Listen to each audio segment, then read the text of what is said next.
Здравствуйте, дорогие друзья! Я очень рада вновь приветствовать вас и очень рада озвучить, что сегодня с нами, хоть и не в студии АЛЛАТРА ТВ, но все таки с нами, уважаемый Игорь Михайлович Данилов. Здравствуйте. Игорь Михайлович, мне искренне и очень сложно выразить словами то, насколько я счастлива возможности вновь видеть вас и вновь пообщаться с вами.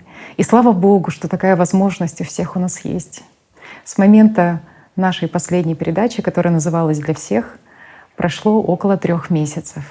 И все это время очень много людей искренне переживали и волновались за вас. Они забрасывали нас вопросами о том, как вы, о том, что с вами случилось, почему мы не выходим долго на связь. И как же они были рады и счастливы увидеть вас, увидеть ваше обращение к людям 7 мая на форуме «Мы — люди, мы хотим жить».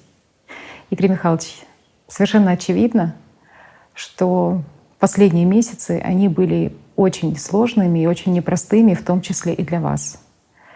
И, если честно, я не знаю, как корректно задать этот вопрос, но очень многие люди интересуются тем, что произошло за это время, что произошло с вами.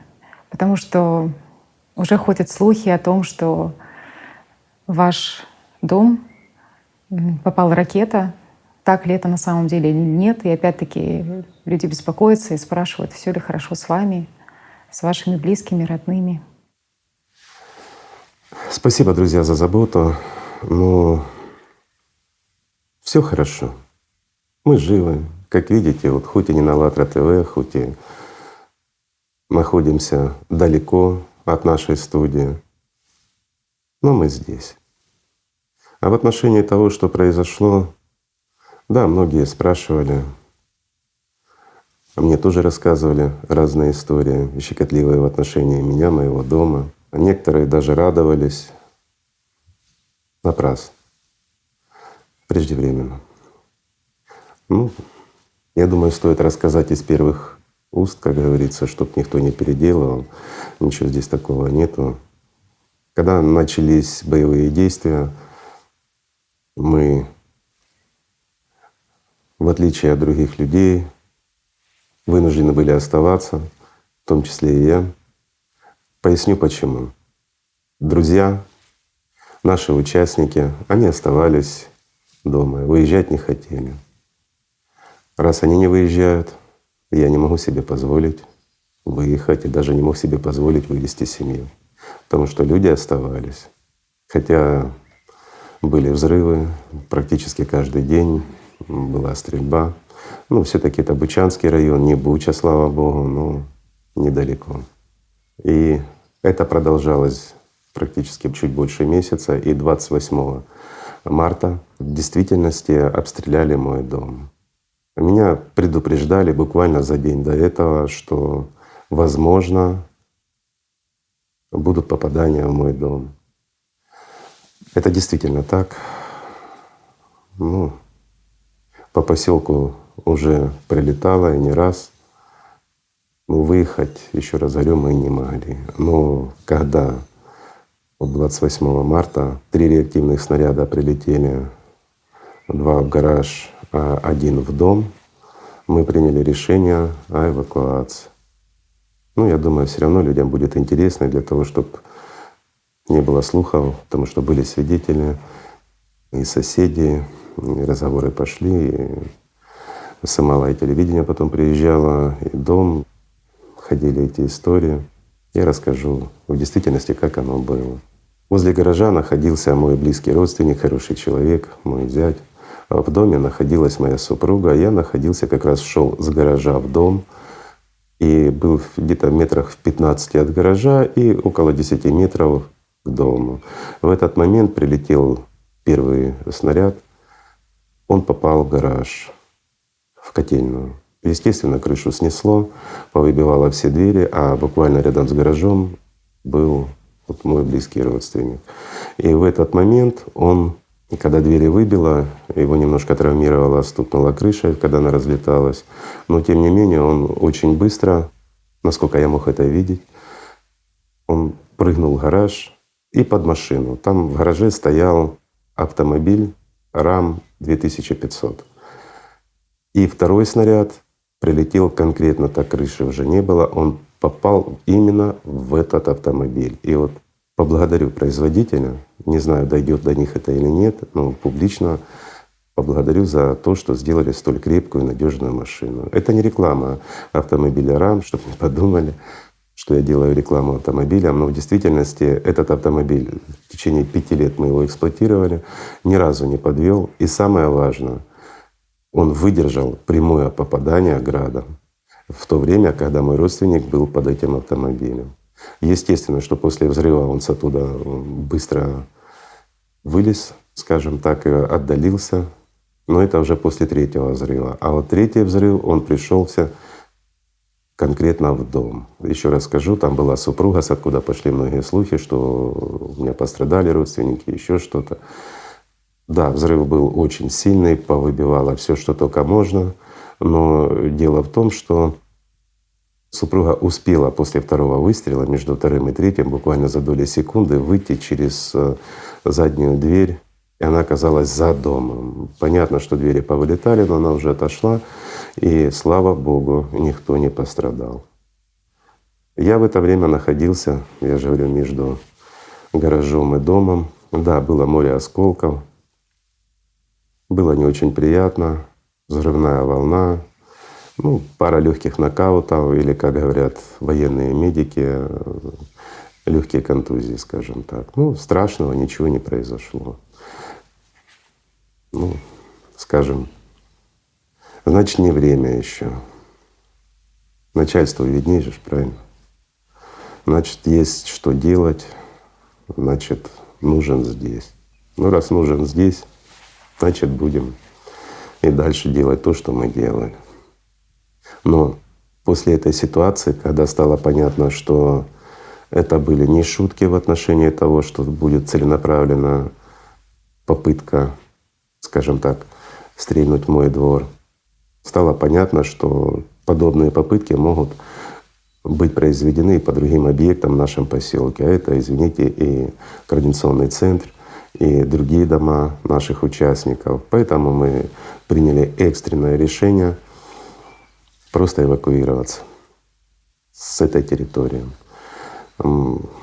Ночь как раз мы провели в сборах, и утром мы быстренько, еще под обстрелами, конечно, вывезли всех. Слава Богу. Пока стреляли вслед. К сожалению, да.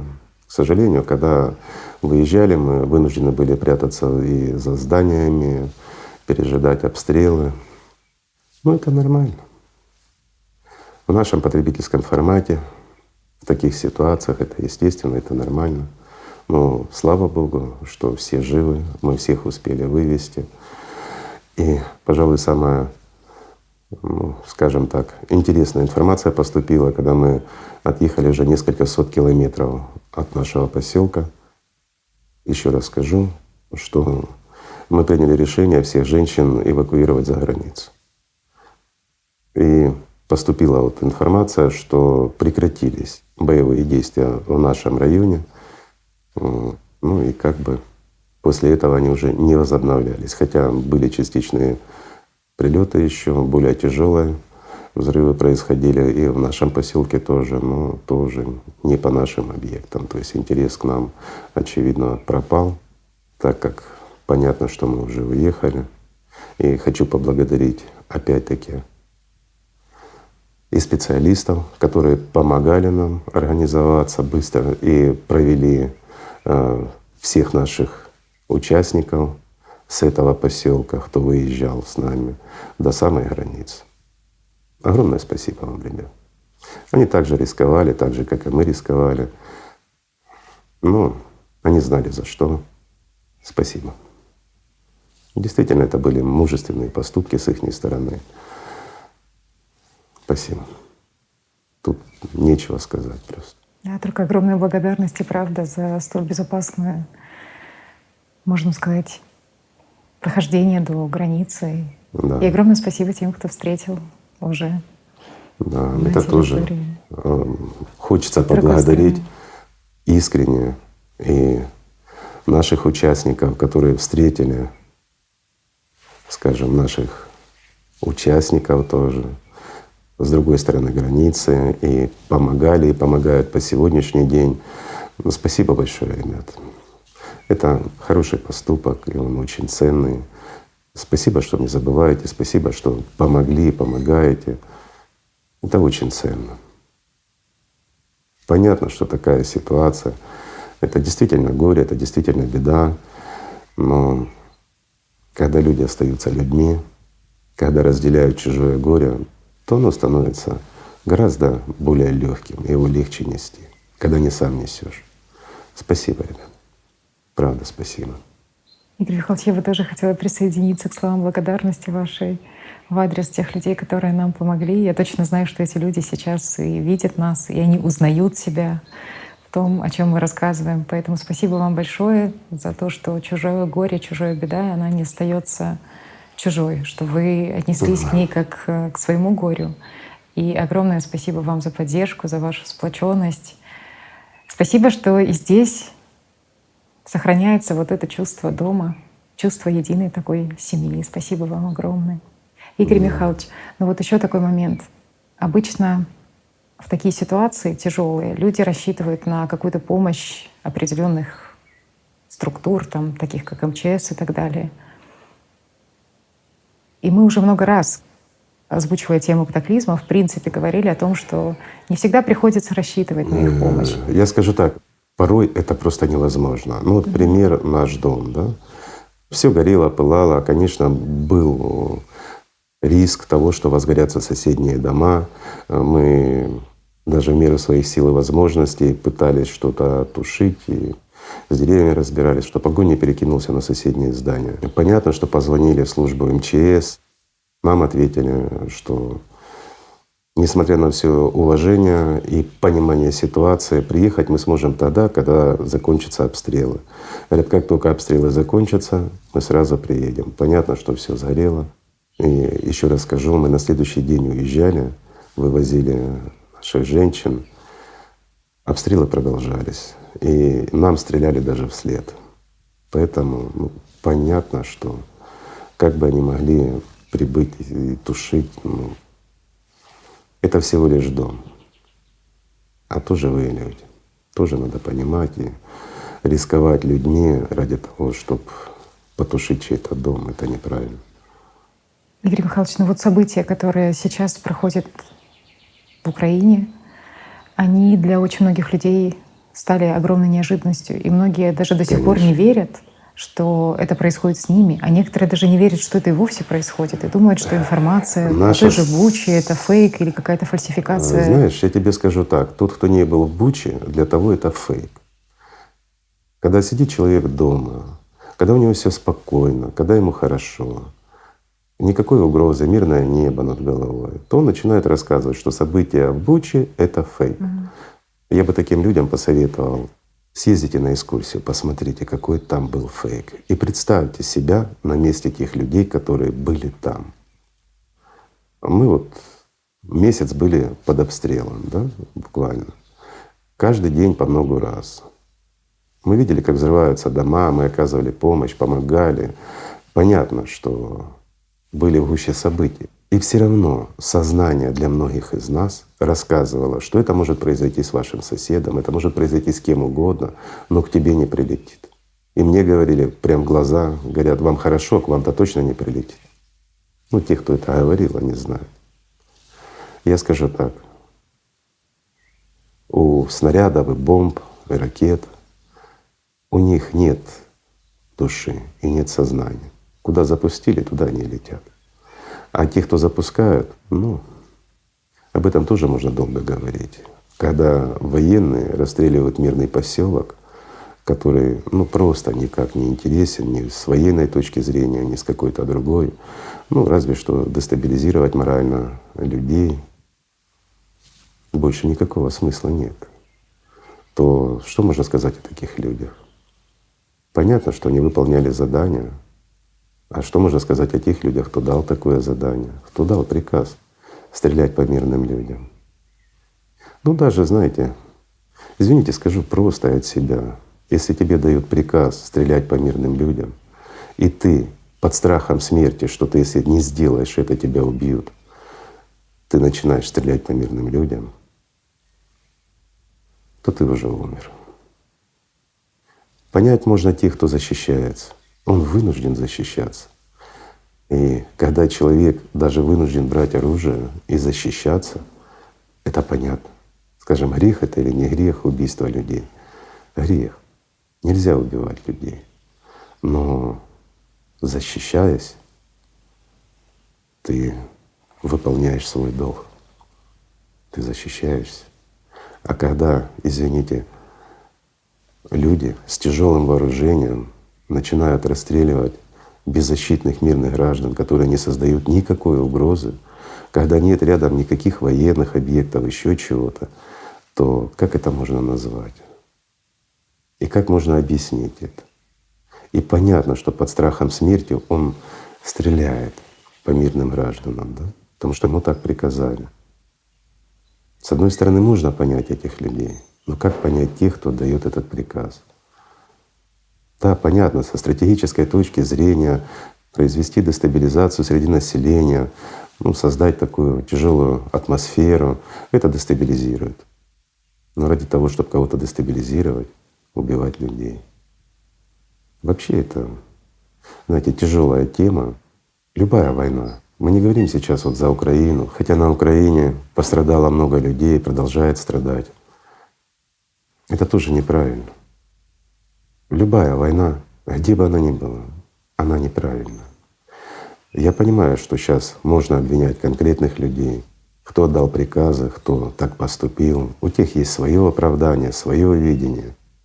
Но, знаете, вот говорят, кто виноват в этом? Я скажу так: все. Все граждане этой планеты виноваты в том, что происходят войны. В действительности виноваты каждый из нас. Постараюсь объяснить, друзья мои. Когда нас это не касается, что где-то кто-то погибает и где-то кого-то убивают, мы к этому безразличны, мы ничего не делаем, значит, мы своим бездействием способствуем убийству людей, невинных, ни в чем невинных мирных людей. Это так. Когда мы можем что-то сделать, но мы этого не делаем, значит, мы что? Мы поощряем эти убийства. И вот здесь, скажем так, сокрытая истина. Она тяжела, но она справедлива. Еще Иисус Христос говорил по этому поводу, это для христиан близко, что мир разделится на овец и козлов.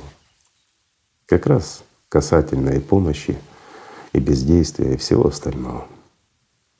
Нельзя молчать, нельзя бездействовать, иначе мы сами себя в буквальном смысле слова превращаем в козлов своим бездействием. Потому что нас это якобы не касается. А разве не касается это нас? Вот скажем просто, вернемся к нам. Кто думал о том, что это произойдет? Никто. Все думали, что это пройдет мимо, что это опять очередные политические игры, что просто пугают, рассказывают об этом. Ничего не будет. Ведь, извините, 21 век. Все люди умные, все люди грамотные, они человечные. Они остановятся, они этого не сделают. Хотя, опять-таки, та же ситуация на Донбассе, продолжающаяся 8 лет. Ведь там тоже гибли люди. Знаете, всему есть оправдание. Всегда можно что-то оправдать. Особенно собственное бездействие. Когда мы молчим, зло множится. А если бы мы, как люди, во всем мире сказали «нет», прекратилось бы все зло. Но пока мы этого не говорим, зло множится. И в конечном счете оно может прийти в любой дом. И ваш дом. Не приведи Господи, друзья, чтобы вы это пережили. Но это может случиться. В любой момент, причем тогда, когда вы этого не ждете. Разве ждал у нас кто-то? За исключением некоторых, которые знали, что это произойдет, вывезли свои семьи, сами повыезжали, еще задолго до начала. А остальные люди, простые мирные люди, разве они знали, что это произойдет? Это стал сюрприз с утра, когда начались бомбежки, когда начали гибнуть люди. Вот так оно и происходит. К сожалению, но это правда. И виноваты мы все, в буквальном смысле слова. Вот на форуме Лесли хорошо сказал: мы люди, мы убивали людей. Так что большое спасибо Лесли за его искренние слова и его глубокое понимание этой ситуации. Это действительно тяжело. И действительно это угроза для всех и каждого. Никто не защищен. До последнего люди не верили, что это произойдет. А когда это произошло даже, то до последнего не верили, что это может произойти с ними, что может в их дом прилететь снаряд, что может кто-то их застрелить. Кого угодно, но не их.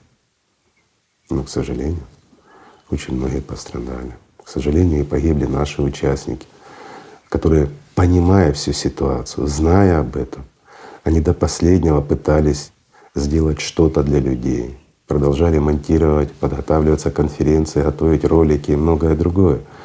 Понимая, что они находятся на краю жизни и смерти, они пытались сделать хоть что-то для того, чтобы остановить это зло во всем мире, для того, чтобы способствовать реализации проекта «Созидательное общество», чтобы обезопасить всех в мире, оставаясь при этом очень уязвимые сами.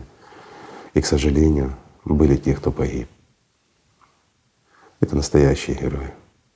Здесь ничего другого не скажешь. Находясь сами в опасности, они спасали других. В то время, когда остальные, тех, кого не спасали, находясь в безопасности, даже и не ведали о них, и не протянули им руки помощи, не сказали «стоп». Но ведь это же так. Видите, как бывает. Это жизнь. К сожалению, но это так. Очень больно осознавать то, что среди участников движения «АЛЛАТРА», среди участников проекта «Созидательное общество» есть люди, которых нам всем не удалось спасти. Есть. И вы знаете, настолько ты горд за них и относишься с огромным уважением к тому, как они в последние дни не поддавались панике, не поддавались страху, а делали все возможное и руководствовались принципом: даже если моя жизнь сейчас закончится, даже если у меня самого нет будущего, пусть это будущее будет у других людей. И вы знаете, это мне напомнило один хадис про пророка Мухаммеда, где он говорил, что если наступит судный час, и в руке кого-то из вас будет саженец, и если он успевает посадить этот саженец до наступления последнего часа, пусть так и сделает. И действительно, эти люди, понимая обреченность своей жизни, делали все возможное для того, чтобы спасти друг друга, для того, чтобы спасти жизнь Всего человечества. всего человечества. Потому что они понимали, что такое ценность жизни. Вот именно в этот момент, когда оголяется правда, когда ты понимаешь всю уязвимость и беспомощность, когда ты ничего не можешь противопоставить вот этому злу, ты понимаешь ценность человеческой жизни. И вот тогда люди начинают ценить по-настоящему жизнь людей. И он, понимая даже свою обреченность, он творит для людей, для всего человечества. Потому что знали, наши люди, которые погибли, оставаясь на боевом посту, они знали, прекрасно понимали, что война, которая идет, рано или поздно она закончится. Всех не убьют. Кто-то останется. Восстановится мир, восстановят города, восстановят государства. Все станет на свои места. Но они прекрасно знали, что грядут катаклизмы, что происходит с климатом, и что беда гораздо худшая с тем врагом, с которым невозможно договориться, и с которым невозможно заключить какое-то перемирие, с тем врагом, компромиссов не будет. И они прекрасно понимали, что ждет все человечество. Поэтому они до последнего мгновения в заботе о людях провели свои последние мгновения.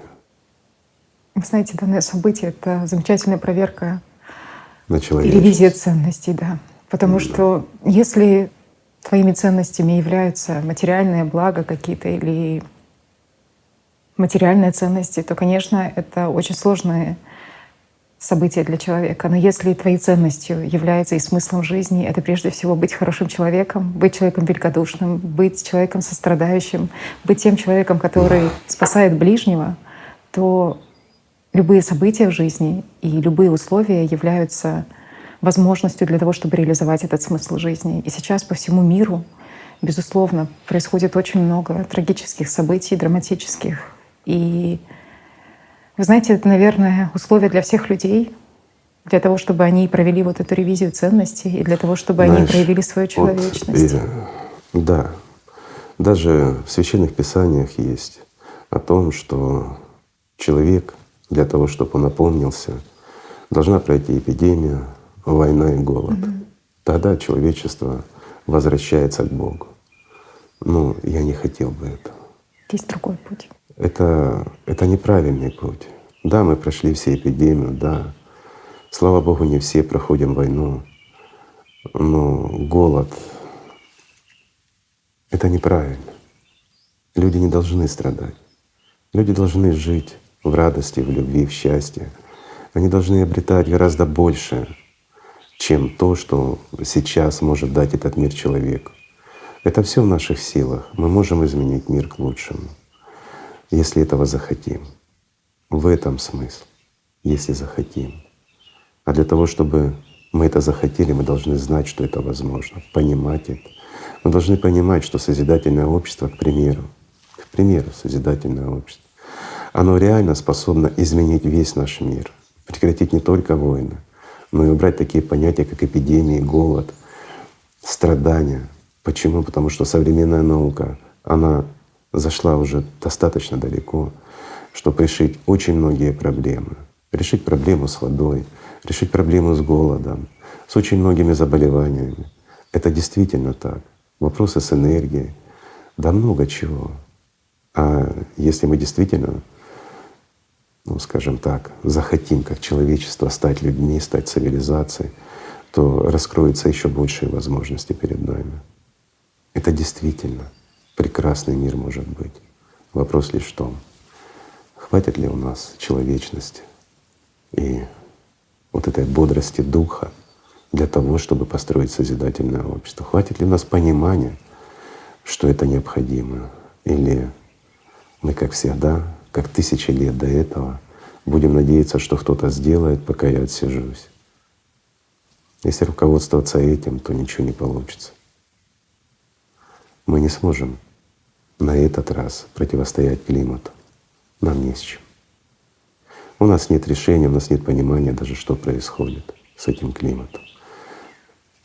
Пока наука занята другим, люди разобщены, а климатические катастрофы, они прогрессируют. К сожалению, очень быстро. Все нарастает. Нарастает не в лучшую сторону. Но шанс у нас хороший. Действительно, у нас есть огромный шанс. Но для этого мы должны консолидироваться. Для этого мы должны вспомнить, что мы люди. А я хочу сказать, что хороших людей очень много. Мы встретили за это время огромное количество прекрасных людей, которые действительно оказывали помощь, которые с открытым сердцем встречали вот наших, так сказать, эвакуированных. Но это действительно так. Спасибо друзьям, еще раз скажу, которые с открытым сердцем встретили и помогли. А также абсолютно неизвестные люди, которых первый раз встречали, но не оказывали помощь. Не просто так, ну знаете, как для галочки, как говорится, а от души. Хороших людей много.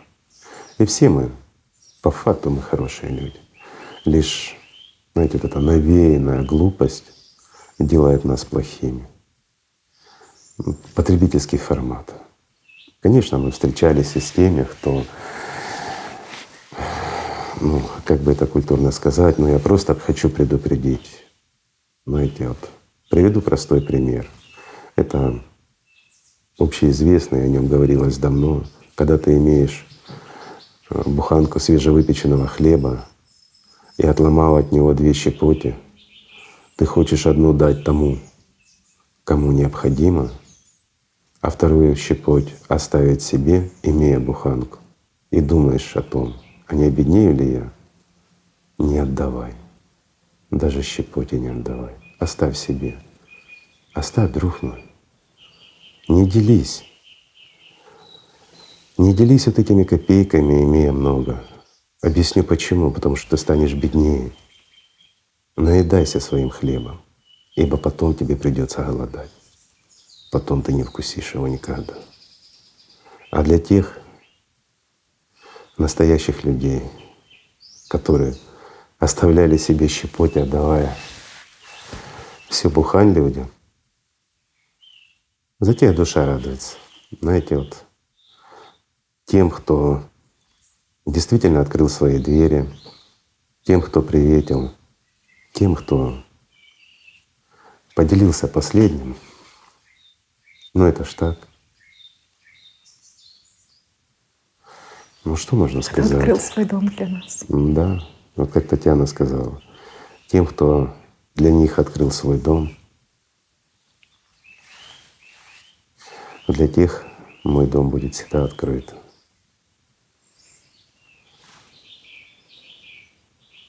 А как по-другому?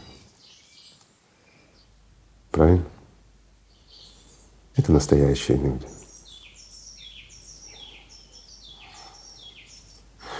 И вот на таких людях держится мир. Да, друзья мои, знаете, в мире много и глупости, но в мире много и мудрости. Каждый выбирает свое. Знаете, мне как-то спрашивали, как можно отличить хорошее от плохого. Ну вот предстоит что-то сделать. Как понять, я делаю хороший поступок или плохой? Ну, это граничит с магией, и люди очень склонны к магии. Но есть и не магический прием, а духовный прием. Как осознать, как правильно поступить конкретно в данный момент, по-человечески, даже если это касается бизнеса. Есть очень простой способ. Когда тебе сознание начинает навязывать какую-то идею и говорить, что тебе что-то мешает там, или что-то нужно предпринять, или в отношении кого-то поступить именно так, а внутри ты чувствуешь другое, внутри ты чувствуешь прямо противоположное, что, к примеру, тебе не нужно делать то-то, или поступить нужно по-другому, или сознание тебе говорит, ну вот есть ситуация у кого-то, не влазь, посиди, у тебя своих проблем много, а внутри ты чувствуешь, что это необходимо сделать. Или в бизнесе. Ну, захотели вы что-то приобрести или продать, неважно. Сознание говорит, это невыгодно, а внутри ты чувствуешь, что надо сделать. Так вот, кого слушаете, то и получаете. Если вы руководствуетесь сознанием, вы можете приобрести сиюминутную выгоду, но потеряете больше. Если вы руководствуетесь внутренним, то вы всегда будете правы. Хотя сразу может казаться, что это было неверное решение, но через время вы убедитесь, что это было единственно правильное решение. Здесь хочется просто сказать, не будьте импульсивными, друзья. Не делайте таких необдуманных поступков, прислушивайтесь. Особенно, когда это касается каких-то серьезных вопросов в вашей жизни. Слушайте, что говорит ваше внутреннее, что исходит оттуда, какое решение принять и как сделать, как поступить в том или ином случае. Тогда всегда все будет хорошо. Даже если сознание иногда может и возмущаться. На то оно и сознание, чтобы делать глупости. Ну, здесь можно на эту тему много говорить. Бог никогда не лжет. Ты права. Наше сознание — это не инструмент Господа Бога. Наше сознание, оно временно. Это инструмент дьявола, и оно всегда лживо. Иногда может притворяться правдивым, но если мы его не дисциплинировали и мы его не контролируем, оно будет лгать не только людям, но и вам.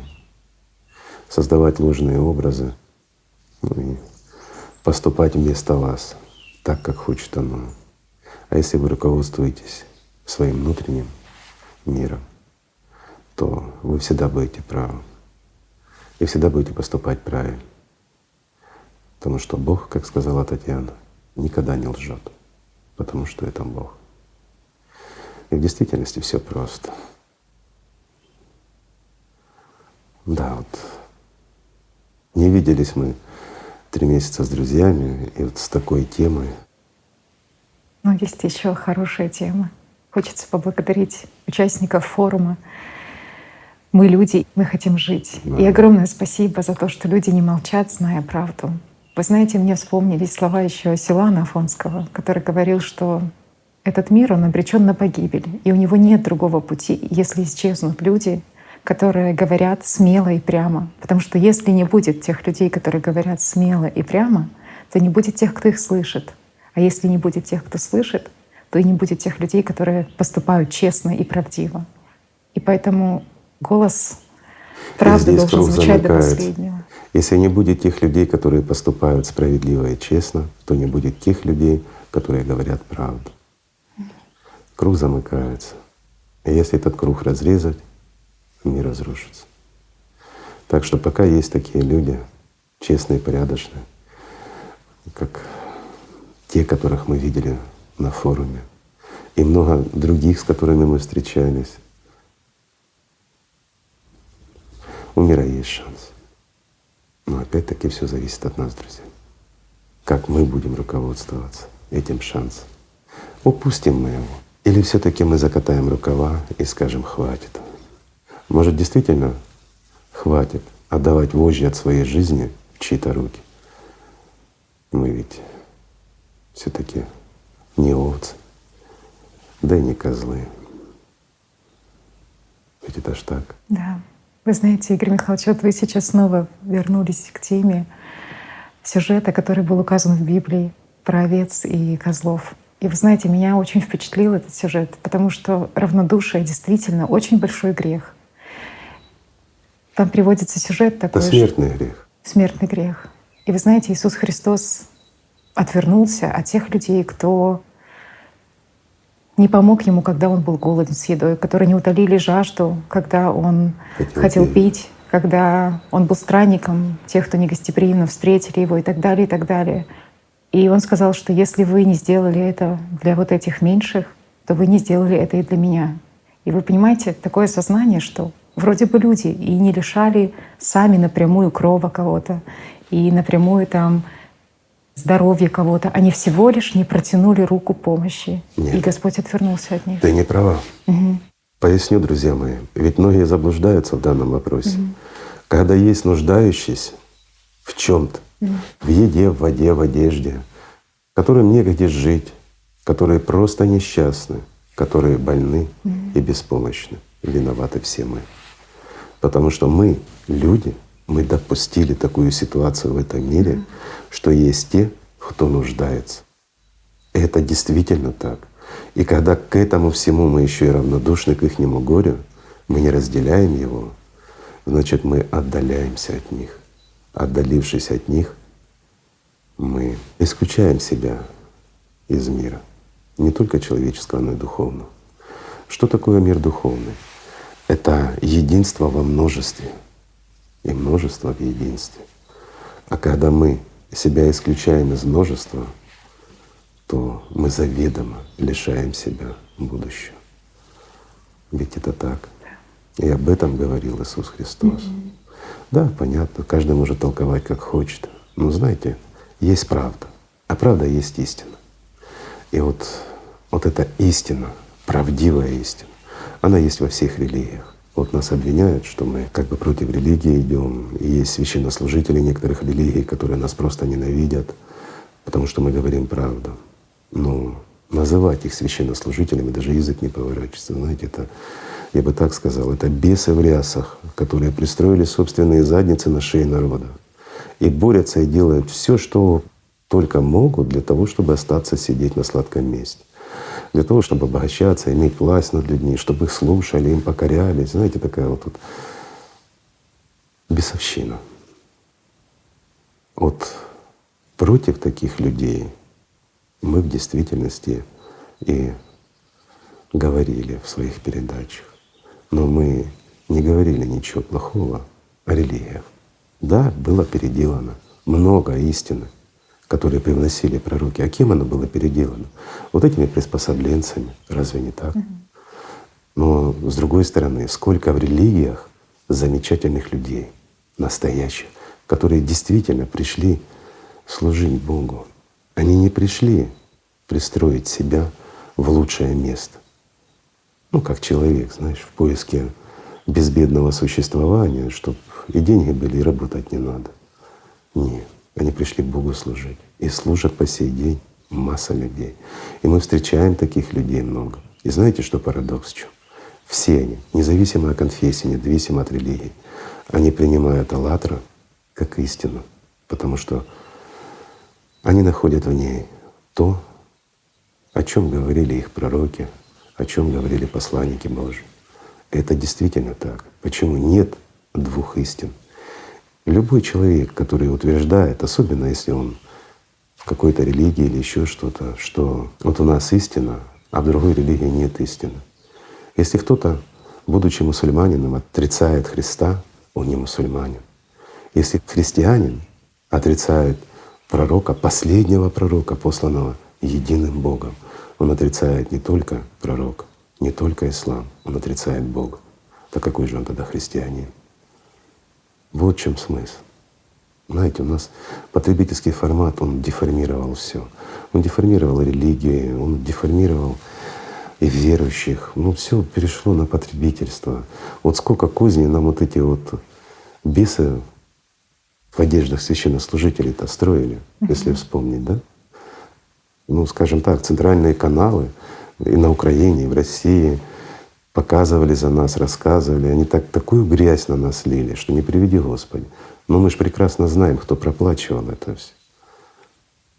Кто заказывал вот эту чернуху против меня, ладно, Бог с ним. Меня плюйте, лейте грязью. Имеете право. Больно смотреть, я знаю. Но при чем здесь люди? Люди, которые делают очень много хорошего. Зачем же на них лить эту грязь? Простой вопрос. От страха. Ваши бесы бесятся, когда видят правду. По-другому это не объяснишь. От беспомощности. Потому что Конечно. действительно время правды, Игорь Михайлович, и очень чувствуется, Они и люди понимают, очень что их чувствуют времена искренность. приходят последние. Что это последние времена, когда эти бесы могут удовлетворять свое животное начало. Люди умнеют. Люди начинают чувствовать правду. Я не говорю, что все прям встали и пошли в «АЛЛАТРА». Это было бы замечательно, если бы так было. То завтра бы у нас было созидательное общество. Но многие люди действительно в своих религиях, они открывают глаза. Они отходят от этих лжесвященников, но приходят к тем, кто действительно служит Богу. И таких людей много во всех религиях. Вот это радует. Действительно радует. А то, что строят козни, заказывают чернуху, ну это нормально. Ой, Господи, мы вот в созидательном обществе только задели тему СО2, как тут же перепуганные лженаучные такие сотрудники и те, кто стоит за этим, тут же заказали против нас в BBC, BBC. да? В BBC круто. Спасибо, круто. Да, спасибо, пропиарили в BBC. Заказали против нас чернуху. Но знаете, что я обратил внимание? Что журналист, который этим занимался, он посмотрел наши форумы, и все-таки он хороший человек. Он выполнил свою работу как рапсод, продажный журналист. А куда деваться? У него семья, ему хочется кушать, ему хочется сохранить свою работу. А ему приказали, дали заказ. И он выполнил его. Немножко нас поклевал, посмеялся. Ну, не так, конечно, как на центральных каналах. на Украине и в России это делали. Но тем не менее он поступил как человек, который проникся правдой. Он смягчил многие углы и дал шанс людям самим подумать и разобраться. Все-таки люди есть везде, даже среди иуд. Ну, рапсоды, извините, они и есть рапсоды. Но это вынужденная ситуация. А вот чем созидательное общество кардинально отличается? Тем, что там не может быть у тебя частного СМИ. Средства массовой информации, они должны принадлежать всем людям. И те, кто называет себя журналистами, они должны стоять на передовой. Они должны всегда доносить правду и истину людям. Они говорят сегодня одним так, а другим завтра так. Знаете, эти двойные, тройные стандарты. За что заплатили, за то и рассказывают. Тут заплатили по-другому, начинают по-другому это рассказывать. Ну заблуждались тогда, да? Ну разве это журналисты? Ну разве это люди? Тем более в средствах массовой информации. Нет. А вот в созидательном обществе такого быть не может. Почему? Если журналист даст сложную информацию для всех людей, то за это он ответит. Не может человек, навязывая ложь, остаться безнаказанным за это. Это неправильно. Вы знаете, Игорь Михайлович, задача любого хейта такого — это остановить. Но ты смотришь, как наоборот движение разрастается и как расширяются ряды участников и проекта Правильно. «Созидательное общество». А почему это происходит? Ну, потому что хейт носит периодический характер, и деньги, которыми он проплачивается, заканчиваются, а участники, Конечно. они уже руководствуются совершенно Да. другими И принципами, даже совестью те, своей, кто прочитал, правдой. да, те, кто прочитал вот эту вот грязь, он интересуется, насколько это все грязно. А зайдя и видя чистоту, видя действительно достойных людей, настоящих героев современности, ну извините, только идиот или в действительности козел не захочет стать в ряды героев. Ну что, не так? Поэтому и даже они служат во благо. Вот нас сколько времени, я опять вернусь к рапсодам с телевидения на Украине, да? Что мы вот пропутинская секта утверждали. В России утверждали, что мы созданы службой безопасности Украины и ведем подрывную деятельность на России. То есть попы уже не знают, что выдумать.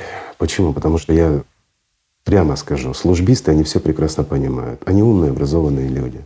Они прекрасно знают, видят, понимают. Они давно перепроверили все и вся и понимают, что это действительно люди, волонтеры со всего мира, действительно хотят сделать что-то хорошее для всех людей. Ну, знаете, конечно, есть и среди службистов подонки, но их слишком мало. Все-таки очень много хороших людей и в службах. И вот парадокс заключается на сегодняшний день в том, что наибольшее количество влиятельных, подчеркну, влиятельных козлов все-таки находятся в религиях. Вот это парадокс современности. Вот настолько они себя продали сатане, что попирают истину. Истину, идущую от самого Бога. Разве так можно? Не боятся никого. Думают, что они бессмертны. А зря. Достаточно только вспомнить, насколько уже сейчас известно, сколько покушений было организовано в прошлые года. Ну, знаешь, когда-то один очень хороший человек ответил другому, скажем так, хорошему человеку: не ты подвесил эту жизнь, и не тебе ее обрезать. Поэтому и все покушения, которые они организовывали, выполнялись людьми.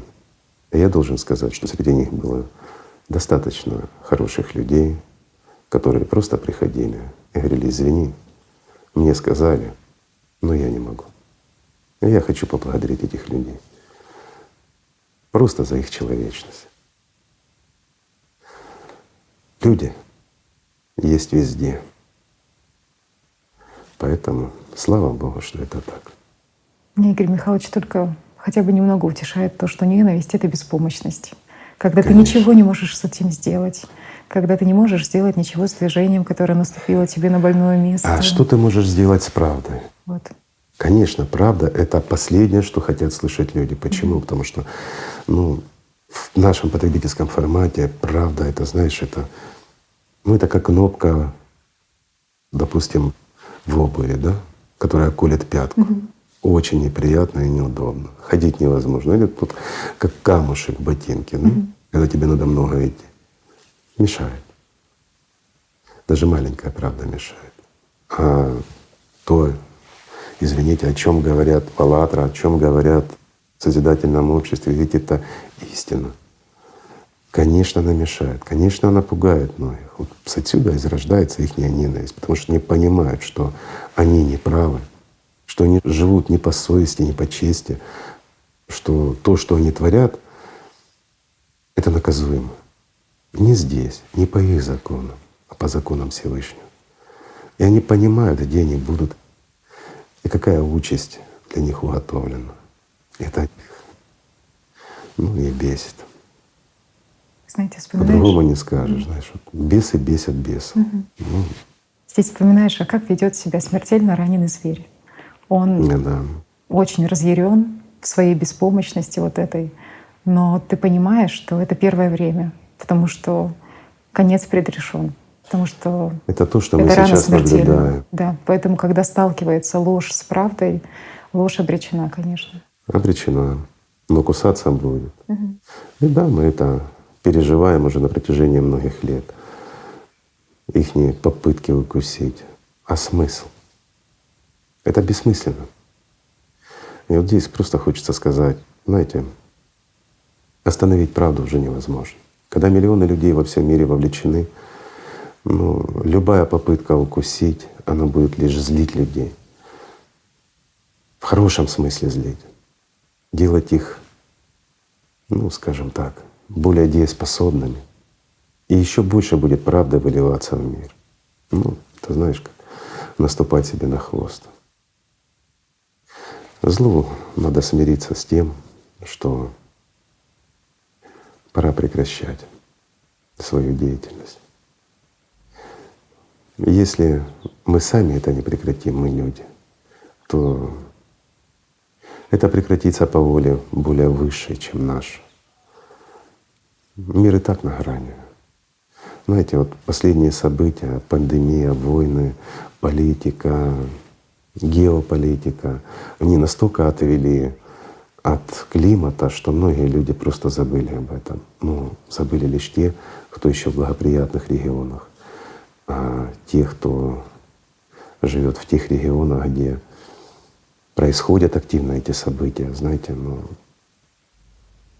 те не забыли. Вот если мы возьмем даже кадры с нашей Бучи украинской, посмотрим, что произошло, что сделали там люди, да, и посмотрим в США, в Кентукки, Мэйфилд, что сделал климат, то это не сравнить. Климат абсолютно безжалостен, он бесчеловечен. У него нет души, и с ним невозможно договориться. Это программа, которая запускается, и она действует. Но для того, чтобы ее остановить, мы должны разрешить ее код. По какому коду она действует? И противопоставить равное по силе противодействие. А это возможно лишь всем вместе, всем человечеством. Другого у нас нет пути, друзья. Но у нас есть еще время, у нас есть еще возможность. И время, и возможность у нас есть благодаря таким хорошим и прекрасным людям, которые сейчас с нами. Так что спасибо вам, друзья, за человечность. Спасибо за то, что даете надежду. Надежду на то, что у этого мира есть шанс. Это прекрасно. Это действительно прекрасно, когда имеешь хотя бы шанс. Правильно? Мы многое можем. Многое, если захотим. Вот, к сожалению, мир такой. Знаете, я понимаю, сейчас людям хочется узнать, а что, когда, как, заглянуть в будущее. Знаете, сейчас мы уже можем говорить об этом. В 2011 году мы предупреждали, причем практически все каналы центральные на Украине показывали нас о том, что мы говорили, что на Украине будет море крови, будет беда, будет война. И что нужно делать, говорили. И знаете, чем закончилось? Все эти каналы, которые снимали интервью, все переделали и сказали: под Киевом завелись сумасшедшие сектанты, которые пугают украинцев. Это то, что сказали журналисты. по многим центральным каналам. А вот мне хочется спросить, а где сейчас эти журналисты? Прошло немножко времени, эти журналисты исчезли, и наша страна начала утопать в крови. А тогда мы могли это остановить. Ведь это было прямое обращение нас, наших представителей, которые называли вещи своими именами и говорили, что нужно сделать. Ведь сделать нужно было абсолютно немного, и все бы изменилось. Но гораздо проще посмеяться, высмеять, оскорбить, унизить и в конечном счете получить за это по полной. К сожалению, пострадали много невинных людей, пострадает еще. За что? За глупость чью-то. Видите, как зло порождает зло. А также Анастасия Новых предупредила, что если прозвучит набат, который молчал 800 лет, брат пойдет на брата, мы утонем в крови. Ну, я не дословно, но смысл был такой. Понятно, что она смягчила в своем послании. И буквально через несколько лет мы услышали этот набат, который молчал 800 лет. Ну вот как людям рассказывать что-то, как объяснять, как предупреждать, если они не хотят слышать? Ведь сколько мы говорили о том, что будет, и это происходило. Нас не слушают, не хотят. Правда, знаете, она отвергается нашим сознанием, нашими бесами. Ну, поэтому все эти предсказания, они не несут ничего хорошего. Если мы возьмем то, что сказал последний пророк, разве сейчас это кого-то вдохновляет? Скажите, пожалуйста. Ведь он назвал все признаки, которые мы видим сейчас. И что? И вся ума встала в созидательное общество как один? Нет. Почему? Потому что это невыгодно кому-то. Это правда жизни, друзья. Даже пророков не слушают. Не хотим мы их слушать, потому что это неудобно. Хотя какие нужны еще доказательства? Кому? Нашему сознанию? Да вот как раз для сознания сейчас есть все доказательства, что это последние времена. И мы видим ту прогрессию, которая нарастает в климатических изменениях. Мы видим, как бесится мир, сходит с ума. Уже начали говорить о ядерной войне, еще чего-то. Ну замечательно, конечно, да? Зачем, чтобы нас убивал климат, если мы можем это сделать сами? Ну, извините, разве это не маразм? Я не знаю, как назвать это все. Вот у меня нет слов культурных, а выражаться так, как это заслуживает ситуация. Мне просто неудобно, друзья, перед вами и перед Татьяной называть вещи своими именами. Но надеюсь, вы поняли, что я хотел сказать по этому поводу. Других слов не подберешь. Мы просто безумцы, как человечество. Ну, если есть болезнь, нужен и доктор. Правильно? А доктор в каждом из нас, друзья. Так что надо лечить себя и надо оздоравливать все общество. И тогда у нас будет шанс. Игорь Михайлович, вы знаете,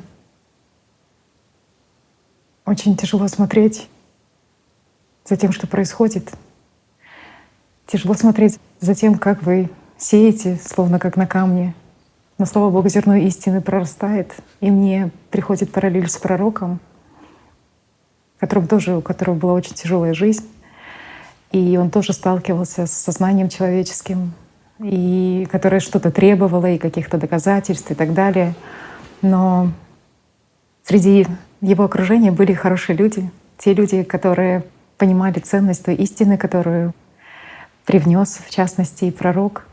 И они очень хотели отблагодарить пророка и спрашивали, как они могут это сделать. На что он говорил, что я не требую никакой награды, просто любите друг друга. Это и выше. это такая параллель проходит с тем, что каждую передачу вы заканчиваете словами и напутствием, чтобы люди любили друг друга, несмотря на то, что Но это действительно творят. высшая награда, которую может заслужить человек. Это и так Будучи просто, здесь. это и так мало, и так важно, и много одновременно. Любить друг друга. Это все. Это высшая награда. И я был бы счастлив в веках, если бы друзья любили друг друга. Что можно сказать? Мир бы изменился. И данная цивилизация служила бы миру духовному миллиарды лет еще. Разве это не замечательно? Видите? А все начинается с простого. Нужно научиться быть человеком. Нужно научиться любить друг друга. Так что, друзья, извините за сегодняшнюю передачу. Давно не виделись, хотелось бы поговорить о чем-то хорошем. Но это были ваши вопросы. И хотелось просто рассказать. Для того, чтобы не ходили слухи, чтобы никто ничего не выдумывал. Знаете как? Не люди решают. Есть свое руководство. Как сочтут нужным, так будет и то. А пока что, пока здесь, значит, надо работать, не лениться и делать все, что от нас зависит. Правильно? Правильно. И самое главное — любить друг друга. Так что, друзья, спасибо вам за все. Давайте просто любить друг друга. Спасибо. Спасибо, Игорь Михайлович. Вам спасибо. Спасибо, что вы есть.